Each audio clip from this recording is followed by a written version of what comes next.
याचं काय करायचंय? वाजवायची अशी हे राधा तुम्ही धुन लावा. करा. तर नमस्कार मंडळी, मी राज जगताप, चित्रकथा फोटोज अँड फिल्म्स. स्वागत आहे तुमचे आमच्या नवीन मिनी ब्लॉग मध्ये. आज जायचं होतं मॉडेल शूट साठी. मग काय, शूटला जायचं म्हणलं की आपला छोटा हत्ती रेडीच असतो. बॅगा घेतल्या, टाकल्या छोट्या हत्तीमध्ये आणि निघालो लोकेशनच्या दिशेने. आजचं लोकेशन होतं अहिल्यानगर जवळील डोंगरगण. खूप छान असं लोकेशन आहे. ज्यांनी बघितलं नसेल त्यांनी नक्की एकदा बघा, तुम्हाला नक्की आवडेल. लोकेशनला पोहोचलो आणि सेटअप रेडी करून घेतला. आज एक नाही तर 2 मॉडेलचं शूट करायचं होतं. पहिल्या म्हणजे भाग्यश्री मॅडम, ज्या स्वतः मेकअप आर्टिस्ट आहेत आणि आज मॉडेल पण. आले पहिले लोकेशन शूट करून घेतलं. आम्हाला बघून तिथले बकऱ्या चालणारी बाबाई आले बघायला की यांचं नेमकं चाललंय तरी काय.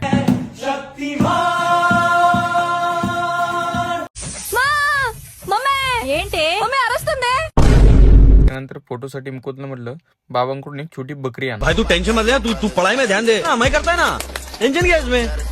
आज एकटा असल्यामुळे फोटो आणि व्हिडिओ मलाच करावं लागत होते. तर भाग्यश्री मॅम थोड्या सुरुवातीला बकरीला भीत होत्या. पटपट असं भाग्यश्री मॅडमचं शूट संपवलं व बाबांनाही त्यांची बकरी देऊन टाकली. त्यानंतर आपल्या दुसऱ्या मॉडेल म्हणजे कशिश मॅम, त्यांनाही लेट होत होतं व घरून फोनही चालू झाले होते. त्यामुळे त्यांच्या शूटला सुरुवात केली. त्या मॉडेलिंग फील्डमध्ये ऑलरेडी काम करतात, त्यामुळे त्यांना काही पोज सांगायची गरजच पडली नाही. त्यांनी खूप छान छान अशा पोजेस दिल्या व तेही खूप फास्ट. त्यांचा मेकअपही भाग्यश्री मॅडमनीच केला होता.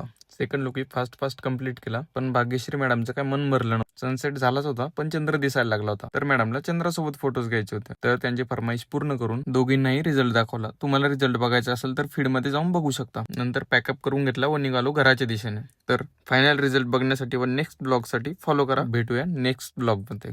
धन्यवाद.